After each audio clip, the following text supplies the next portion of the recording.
Hi hello friends, ಎಲ್ಲರಿಗೂ ನಮ್ಮ ಅಮ್ಮನ ಅಡುಗೆಗೆ ಸ್ವಾಗತ. ನೀವೇನಾದರೂ ಹೊಸದಾಗಿ ನಮ್ಮ ಚಾನಲ್ನ ನೋಡ್ತಾ ಇದ್ದೀರಾ, ನಮ್ಮ ಅಮ್ಮನ ಅಡುಗೆ ಚಾನಲ್ನ ಸಬ್ಸ್ಕ್ರೈಬ್ ಮಾಡ್ಕೊಳ್ಳಿ. ಹಾಗೆಯೇ ಪಕ್ಕದಲ್ಲಿ ಬರುವ ಬೆಲ್ ಐಕನ್ನ ಕ್ಲಿಕ್ ಮಾಡ್ಕೊಳ್ಳಿ. ಇವತ್ತು ನಾನು ಮಾಡ್ತಾ ಇರುವಂಥ ರೆಸಿಪಿ ದೀಪಾವಳಿ ಹಬ್ಬದ ಸ್ಪೆಷಲ್ ಆಗಿ ಬಾದುಷಾ ಮಾಡ್ತಾ ಇದ್ದೀನಿ ಫ್ರೆಂಡ್ಸ್. ತುಂಬಾ ಸೂಪರ್ ಆಗಿರುತ್ತೆ. ಮನೇಲಿ ನಾವು ಈಸಿಯಾಗಿ ಮಾಡ್ಕೋಬೋದು ಕಡಿಮೆ ಇಂಗ್ರೀಡಿಯೆಂಟ್ಸಿಂದನೇ. ಇವಾಗ ಬಾದುಷಾ ಮಾಡೋದಕ್ಕೆ ಬೇಕಾಗಿರುವ ಇಂಗ್ರೀಡಿಯೆಂಟ್ಸ್ ನೋಡ್ಕೊಂಬರೋಣ. ಇಲ್ಲಿ ನಾನು 1.5 ಕಪ್ಪಷ್ಟು ಮೈದಾ ಹಿಟ್ಟನ್ನು ತೊಗೊಂಡಿದ್ದೀನಿ. ಇಲ್ಲಿ ನಾನು ಮೆಜರ್ಮೆಂಟ್ ಕಪ್ಪಲ್ಲಿ 1.5 ಕಪ್ಪಷ್ಟು ಮೈದಾ ಹಿಟ್ಟು ತೊಗೊಂಡಿದ್ದೀನಿ. ನೀವು ಯಾವ ಕಪ್ಪಲ್ಲಿ ತೊಗೊತೀರಾ ಅದೇ ಕಪ್ಪಲ್ಲಿ 1.5 ಕಪ್ಪು ಮೈದಾ ಹಿಟ್ಟು ತೊಗೊಂಡ್ರೆ, ಸಕ್ಕರೆ ಬಂದು 1 ಕಪ್ಪಷ್ಟು ತೊಗೊಳ್ಳಿ. ತುಪ್ಪ 5 ಟೇಬಲ್ ಸ್ಪೂನ್, ಮೊಸರು 1/4 ಕಪ್. ಇಲ್ಲಿ ನಾನು ಲೆಮನ್ ಜ್ಯೂಸ್ನ 4ರಿಂದ 5 ಡ್ರಾಪ್ಸಸ್ ತೊಗೊಂಡಿದ್ದೀನಿ. ಮತ್ತು ಏಲಕ್ಕಿ 4, ಗೋಡಂಬಿ ಇತರ ಚಿಕ್ಕದಾಗಿ ಕಟ್ ಮಾಡಿ ಇಟ್ಕೊಂಡಿದ್ದೀನಿ. ಬೇಕಿಂಗ್ ಪೌಡರ್ ಅರ್ಧ ಟೀ ಸ್ಪೂನ್, ಬೇಕಿಂಗ್ ಸೋಡಾ ಚಿಟಿಕೆಯಷ್ಟು, ಮತ್ತು ಎಣ್ಣೆ ಕರಿಯೋಕೆ. ಮಾಡೋದು ಹೇಗೆ ಅಂತ ನೋಡೋಣ. ಇಲ್ಲಿ ನಾನು ಒಂದು ಬೌಲ್ ತೊಗೊಂಡಿದ್ದೀನಿ. ಇವಾಗ ಬೌಲಿಗೆ ನಾನು ಮೊಸರನ್ನು ಹಾಕ್ಕೊತಾ ಇದ್ದೀನಿ. 1/4 ಕಪ್ ಆಗೋಷ್ಟು ಮೊಸರನ್ನ ಹಾಕ್ಕೊಂಡಿದ್ದೀನಿ.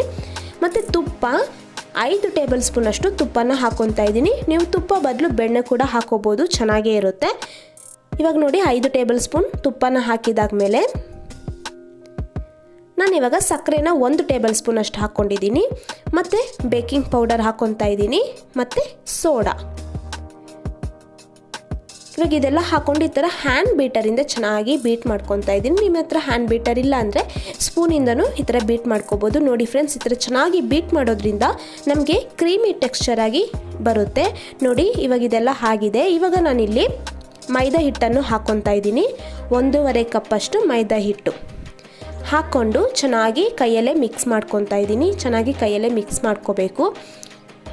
ನೋಡಿ ಫ್ರೆಂಡ್ಸ್, ಇದೇ ಥರನೆಲ್ಲ ಚೆನ್ನಾಗಿ ಮಿಕ್ಸ್ ಮಾಡ್ಕೋಬೇಕು. ತುಪ್ಪ ಮತ್ತು ಮೊಸರೆಲ್ಲ ಚೆನ್ನಾಗಿ ಮಿಕ್ಸ್ ಆಗಬೇಕು. ಇವಾಗ ನಾವು ಕೈಯಲ್ಲಿ ಈ ಥರ ಹಿಂಗೆ ಉಂಡೆ ಕಟ್ಟಿದಾಗ ಈ ಥರ ಬಂದರೆ ಕರೆಕ್ಟಾಗಿ ಮಿಕ್ಸ್ ಆಗಿದೆ ಅಂತ ಅರ್ಥ.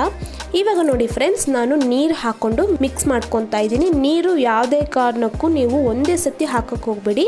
ಸ್ವಲ್ಪ ಸ್ವಲ್ಪ ನೋಡಿಕೊಂಡು, ಕನ್ಸಿಸ್ಟೆನ್ಸಿ ನೋಡಿಕೊಂಡು ನೀರು ಹಾಕ್ಕೊಳ್ಳಿ. ನೋಡಿ ಫ್ರೆಂಡ್ಸ್, ಇದೇ ಥರನೇ ನಾನು ಸ್ವಲ್ಪ ಸ್ವಲ್ಪ ನೀರು ಹಾಕ್ಕೊಂಡು ಚೆನ್ನಾಗಿ ಮಿಕ್ಸ್ ಮಾಡ್ಕೊತಾ ಇದ್ದೀನಿ.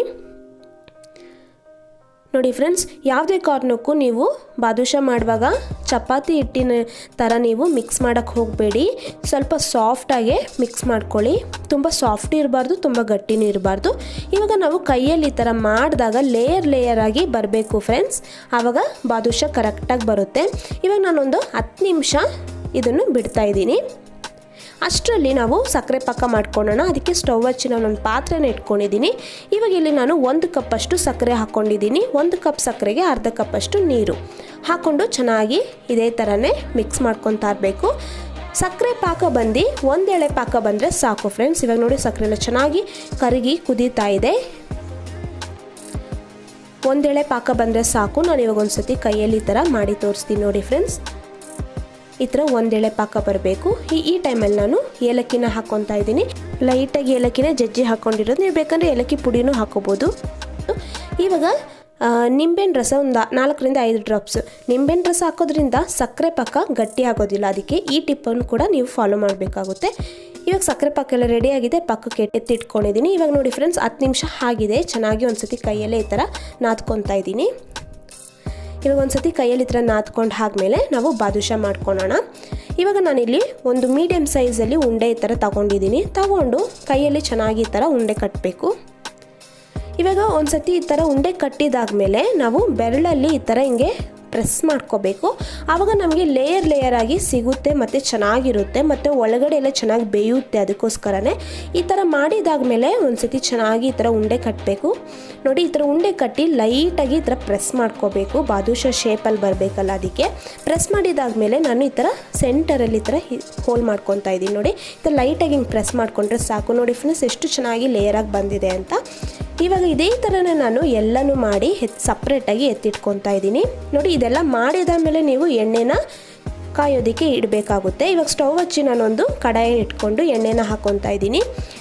ಯಾಕಂದರೆ ಎಣ್ಣೆ ತುಂಬ ಬಿಸಿ ಆಗಬಾರ್ದು, ಲೈಟಾಗಿ ಬಿಸಿ ಆದಾಗ ನಾವು ಬಾದುಷಾ ಹಾಕಬೇಕಾಗುತ್ತೆ. ಅದಕ್ಕೆ ಮತ್ತು ಇದರಲ್ಲಿ ಇನ್ನೊಂದು ಟಿಪ್ ಫಾಲೋ ಮಾಡಬೇಕಾಗಿರೋದೇನೆಂದರೆ, ನೀವು ಯಾವುದೇ ಕಾರಣಕ್ಕೂ ಮೀಡಿಯಮ್ ಫ್ಲೇಮ್ ಹೈ ಫ್ಲೇಮಲ್ಲಿ ಇಡೋಕ್ಕೆ ಹೋಗಬೇಡಿ. ಲೋ ಫ್ಲೇಮಲ್ಲೇ ಎಣ್ಣೆನ ಲೈಟಾಗಿ ಬಿಸಿ ಆದಮೇಲೆ ನಾವು ಬಾದುಷಾನ ಹಾಕ್ಕೋಬೇಕು. ನೋಡಿ ಫ್ರೆಂಡ್ಸ್, ಇವಾಗ ಬಾದುಷಾ ಎಲ್ಲ ಹಾಕಿದ್ದು ಸ್ವಲ್ಪ ಹೊತ್ತಾದ್ಮೇಲೆ ಈ ಥರ ಸ್ವಲ್ಪ ಮೇಲೆ ಬರುತ್ತೆ. ಇವಾಗ ನಾನು ಇದನ್ನು ತಿರ್ಸಿ ಹಾಕ್ಕೊತಾ ಇದ್ದೀನಿ. ನೋಡಿ ಕಲರ್ ಲೈಟಾಗಿ ಚೇಂಜ್ ಆಗಿದೆ ಅಲ್ವಾ. ಇವಾಗ ಇದನ್ನು ತಿರ್ಸಿ ಹಾಕ್ಕೋಬೇಕು. ಮತ್ತು ಇನ್ನೊಂದು ಸೈಡ್ ಎಲ್ಲ ಚೆನ್ನಾಗಿ ಬೇಯಬೇಕು, ಲೋ ಫ್ಲೇಮಲ್ಲೇ ಬೇಯಬೇಕು. ಇದೇ ಥರನೇ ಈ ಥರ ತಿರ್ಸಿ ಹಾಕ್ಕೊತಾ ಇರಬೇಕು. ಆವಾಗ ಕಲರ್ ಎಲ್ಲ ಚೇಂಜ್ ಆಗುತ್ತೆ ಮತ್ತು ಒಳಗಡೆ ಎಲ್ಲ ಚೆನ್ನಾಗಿ ಬೇಯುತ್ತೆ. ನೋಡಿ ಫ್ರೆಂಡ್ಸ್, ಇವಾಗ ಇದೆಲ್ಲ ಇದೇ ಥರನೇ ಚೆನ್ನಾಗಿ ಬೇಯಿಸ್ಕೋಬೇಕು. ನೋಡಿ ಇಷ್ಟು ಕಲರ್ ಚೇಂಜ್ ಆದರೆ ಸಾಕು. ಇವಾಗ ನಾನು ಇದೆಲ್ಲ ಸಪ್ರೇಟಾಗಿ ಒಂದು ಬೌಲಲ್ಲಿ ಎತ್ತಿಟ್ಕೊತಾ ಇದ್ದೀನಿ. ಮತ್ತು ಇನ್ನೊಂದು ಟಿಪ್ ಫಾಲೋ ಮಾಡಬೇಕಾಗಿರೋದು ಏನಂದರೆ, ಬಾದುಷಾ ಆಗಿದ ತಕ್ಷಣವೇ ನಾವು ಸಕ್ಕರೆ ಪಾಕದಲ್ಲಿ ಬಾದುಷನ ಹಾಕ್ಕೋಬೇಕು. ಆವಾಗ ಸಕ್ಕರೆ ಪಾಕ ಎಲ್ಲ ಚೆನ್ನಾಗಿ ಹಿಡಿಯುತ್ತೆ. ಇವಾಗ ಇದೆಲ್ಲ ಹಾಕಿದ ತಕ್ಷಣವೇ ನಾನು ಸಕ್ಕರೆ ಪಾಕದಲ್ಲಿ ಹಾಕ್ಕೊಂಡಿದ್ದೀನಿ. ಒಂದು ಸೈಡ್ ಹಾಕಿದಾದ್ಮೇಲೆ ಇನ್ನೊಂದು ಸೈಡ್ ಇದೇ ಥರನೇ ತಿರ್ಸಿ ಹಾಕ್ಕೊತಾ ಇದ್ದೀನಿ. ಮತ್ತು ಬೇಗನೆ ಸಕ್ಕರೆ ಪಾಕ ಎಲ್ಲ ಬಾದುಷಾಗೆ ಹಿಡಿಯುತ್ತೆ. ನೋಡಿ ಫ್ರೆಂಡ್ಸ್, ಬಾದುಷಾ ಎಲ್ಲ ರೆಡಿ ಆಗಿದೆ. ನಾನೊಂದು ಸರ್ವಿಂಗ್ ಪ್ಲೇಟಲ್ಲಿ ಹಾಕ್ಕೊತಾ ಇದ್ದೀನಿ. ನೋಡಿದ್ರಲ್ಲ ಎಷ್ಟು ಈಸಿಯಾಗಿ ಬೇಗನೆ ನಾವು ಮನೇಲಿರುವ ಇಂಗ್ರೀಡಿಯೆಂಟ್ಸ್ ಇಟ್ಕೊಂಡೆ ಬಾದುಷಾ ಮಾಡೋದು ಹೇಗೆ ಅಂತ ನೋಡಿದ್ರಲ್ಲ. ನೋಡಿ ಫ್ರೆಂಡ್ಸ್, ಎಷ್ಟು ಸಾಫ್ಟಾಗಿ ಬಂದಿದೆ. ಟೇಸ್ಟ್ ಕೂಡ ಅಷ್ಟೇ ಚೆನ್ನಾಗಿರುತ್ತೆ, ಸಖತ್ತಾಗಿರುತ್ತೆ. ಈ ದೀಪಾವಳಿ ಹಬ್ಬಕ್ಕೆ ನೀವು ಮನೇಲಿ ಒಂದ್ಸತಿ ಟ್ರೈ ಮಾಡಿ ಹೇಗೆ ಬಂತು ಅಂತ ಕಮೆಂಟ್ ಮಾಡಿ. ಹಾಗೆಯೇ ನಮ್ಮ ಅಮ್ಮನ ಅಡುಗೆ ಚಾನಲ್ ಸಬ್ಸ್ಕ್ರೈಬ್ ಮಾಡ್ಕೊಳ್ಳಿ, ಪಕ್ಕದಲ್ಲಿ ಬರೋ ಬೆಲ್ ಐಕನ್ನ ಕ್ಲಿಕ್ ಮಾಡ್ಕೊಳ್ಳಿ. ಈ ವಿಡಿಯೋ ನೋಡಿರುವ ಎಲ್ಲ ವೀಕ್ಷಕರಿಗೂ ಧನ್ಯವಾದಗಳು.